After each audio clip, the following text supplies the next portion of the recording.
Hey, Miss Keisha. Hey. We got some more questions. All right, let's do it. Let's do it. Yes. All right. Let's go.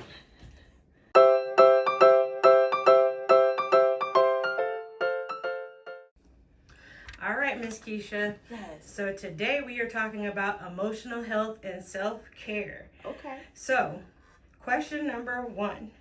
What are a few daily practices that really can support emotional wellness? Ooh, that's a good one. So I think it depends on the person, the environment, belief systems, all that type of stuff. So oftentimes I will hear clients say that they start off their morning with positive affirmations. Some people may want to pray, like literally as part of their spiritual practice. And, that's what they do. Meditation, working out. But if it's stuff that you do before you leave the house, something as simple as developing a self mantra and affirmations can help. A lot of people look at that as like anti-spiritual or spiritual, but it's neither. We have to watch, what we say. Life and death is in the tongue. So why are you not starting off your day with speaking life into yourself, right? Yeah. You have the strength to keep going, and that's how you do it. Sometimes sipping on a nice herbal tea, believe it or not, something that feeds the body wholeness and wellness. Turning on something positive, whether it's movies. I'm sorry, not movies, music. Don't watch a movie. Yeah. So no, listening to some good music, whether it's some hymns or it might be sound waves for some people. It might be white noise for some people. And a lot of people don't do this because they struggle with this. People struggle with sitting quietly and being alone with themselves. If you can sit quietly and be alone with yourself, then you can become in tune with your creator, and that can enhance your emotional well-being as well. That is amazing. And I love how you sit there and you stress the part about starting off your day on a positive note. Yes. I really think that's important, and it's something a lot of us don't focus on. No, or do, right? So just a little self-disclosure for myself, and it started a few years ago. I get up, and before my feet touch the floor, I thank my creator. And because of my belief system, it's 3 parts. I thank my God, I thank his son, and I thank the Holy Spirit. Before I do anything, that already sets the tone. I do go to the gym, but before I do that, I have a ritual of prayer and maybe reading, and also feeding life into myself. Now, we're humans, so something can happen during the day to interrupt that, but I've started off my day the right way. So there's going to be something throughout the day. If something does interrupt it or try to, I can draw back to my practice of what I accomplished that morning or did that morning that will support and help me. That's an amazing answer. Mm-hmm. That actually helps me too. You never know. You never know. Yeah, even journaling. First thing when you get up, keep a journal on the side of the bed. You may want to write down your intention for the day. What is your intention for the day? And set that, and do that, that also can help. That's a great answer. As I said, I love all of that. Yeah. So the second question, and this is one that I've actually been getting asked a lot, so I'm really glad that you're going to answer this, is how do you recommend people set healthy boundaries without feeling guilty? Be very confident, strong, and committed to saying no. That's where the struggle is. You have a lot of people, and that's what I believe anyway. You have a lot of people that struggle with setting boundaries because most of the time the people that we're trying to set boundaries with and we struggle with setting boundaries with are the ones that we love or are closest to us. Yeah. Family members, friends. People struggle with setting boundaries because they fear that they're going to lose something. But what good is that if you're going to lose yourself anyway? That part. So you have to learn to set clear boundaries, and it starts by saying no, because usually that's where the struggle is. Right. Is in saying no, or saying this is unacceptable. But when you say it, you can't be timid like a little mouse. You have to stand strong in your conviction and state what that is and let that be that. And then a person is going to show up and show you who they are, because they're either going to consistently push and cross that boundary, or they're going to respect it. And that will help you to define on what conditions your relationship, your love, or just the level of respect that they have for you. But we have to keep in mind mental health on the back end of that, right? Right. I'm a big believer on saying that having a mental health diagnosis does not excuse the behavior. It's just a reason for it. So if I know somebody is unmedicated or untreated and they're having an episode, it sucks, but I can kind of expect them to act that way. Now, it's okay not to be okay, but it's not okay to stay that way. So now I need to equip them with the tools and setting firm boundaries that you can't do this no more. And if you do, I'm a big believer on benching people. Sit them on the bench. Only my starting five have direct access to me. Yes. It has to be that way. Your strongest people should always surround you.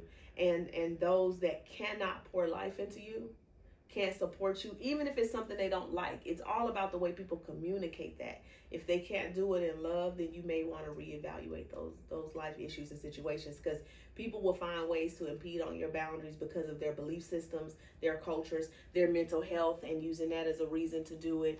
A lot of different things, and they will disguise it and call it love every time. So just a follow-up question to that question, because now this brings up something that I think a lot of people struggle with is, okay, let's say you set the boundary. How do you appropriately respond when people keep breaking those boundaries? So when you set the boundary, so first of all, what is your intent for the boundary? Like what's happening? What's the intention for the boundary? But you have to be clear in your boundaries too, because a lot of people say, I set a boundary, but they were not clear in their boundary. So you have to be extremely clear. But in setting that boundary, also set what are the consequences for violating that boundary. And if that boundary is violated in whatever the terms are of that, then you have to follow through with what that consequence is. So for example, somebody always makes snide comments about you, right? Say, I'm your friend and I just be joking. Yeah, but that joking hurts my feelings. So I'm going to tell you what, you've done this often. I don't like it. It hurts my feelings. It makes me feel this way. And I expect more out of my friend of X, Y, and Z. Like, it doesn't have to go left, right? But if this continues to happen, if this happens again, I'm telling you now that we would have to sever this relationship. But you have to stand firm on that. Sometimes you will know. Sometimes people will say that they're tired, but they're not tired until they do something about it. Right. So it's setting a boundary and what is the consequence, but standing firm on that. A lot of times where people struggle too is they'll set a boundary and they'll set a consequence, but they go right back on it. It's kind of like bad parenting. Very true. I told you not to do this, and if you do it again, I'm gonna take your game. But you took it for 1 hour, and the child is right back at it. So it's like you have to set what that looks like for you, and above all, it sucks to say it sometimes, self-preservation.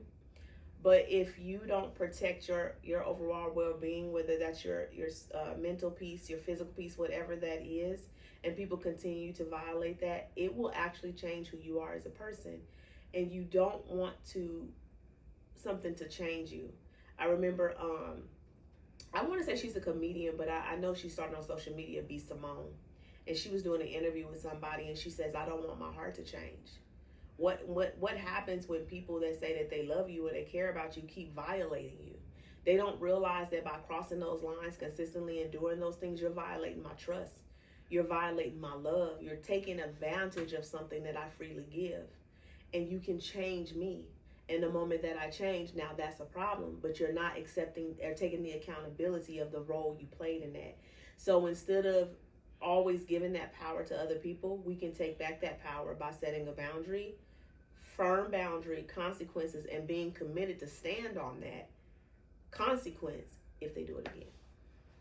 And I think that's important, especially because a lot of people are not held accountable for their violation of boundaries. So like you said, there has to be a consequence so that they're knowing, like, I don't like the consequence. Absolutely. So the ergo, I'm not going to do this again because I don't want to suffer that consequence. Absolutely. And most of the boundaries that I see violated, if it's not in the parent-child relationship, it's in the intimate relationships. It does happen in the workplace, but people don't say anything or speak up for themselves out of fear of losing their income, right? But I notice it a whole lot in family relationships, family systems, and we have to learn that everybody, just because we were born into a system, doesn't make them our family. It's just our relatives. and they will cross the line more than others, especially in some cultural aspects where they say, well, that's still your mama, that's still your auntie. Yes, but at some point in time, if you love me, respect me. And this is all I'm saying. You know, you don't continue. Would you continuously inflict pain on your child if your child is in distress or discomfort? So why are we allowing it from our family members? And we use this dysfunctional excuse that, well, that's still, no. I can still honor and love you and not deal with you. That part. That part. So the last question that we have for this is, what's a helpful way to manage overwhelming thoughts or emotions in the moment? Breathing. I'm a huge believer in breathing. People, it sounds so cliche. It's easy. It's so easy. It is so easy to do, but it's all about how you do it. And everybody is different. You have to find a technique that works for you. Even a mantra, believe it or not. The movie Girls Trip, the character Ryan, who was played by, I think her name was Regina. Oh, Regina Hall, yeah. Yes. What she do in the moment when she was overwhelmed with stress? I am great. You have to find what works for you. As far as breathing, I'm not talking about, we do that normally. And some people can't deep breathe without getting too dizzy because they haven't worked their lungs right? But square breathing or grounding techniques with that breathing, such as I like to have my kiddos, when I work with kiddos, learn to do it using your 5 senses. So 5 things you can touch. Just breathe normally and just, what are 5 things I can touch? Okay, I can touch this chair, this off-white or whatever color chair. You go over 5 things. Then after that, what are 4 things you can see? I can see a small TV. I can see some brown shades. So feel, see, what are 3 things that I can hear? And so I have to close my eyes and really listen. Some people say I hear nothing, but if you listen hard enough, you'll hear many, many things. What are 2 things that I can smell? Hopefully you ain't in a bad area for that. Hopefully not. Because you might start hearing and seeing something if that smell is wrong. I'm just saying. And last but not least, I always use taste last. Because to taste so many things, but just to close your eyes and really get in tune with, what's going on in here. Hopefully you brush your teeth that day. But think about it. Once you go through that whole process, it's giving your mind time without even counting to just calm down while you breathe through it. That's one of the greatest techniques I've used with a lot of people. You can also go to therapy and learn about tapping. That works. You need somebody certified in that, though. Yeah. But yeah, just doing those things. If you're a prayer warrior, if despite what your religion is, if that's what you're into, then what is it that your religion says about anxiety or overwhelming or peace? Learn that scripture. Learn that site. You might be Buddhist. What is that? Because I'm not going to downplay and say that these other things don't have something that you can utilize to be your main source to help ground you. Use those things.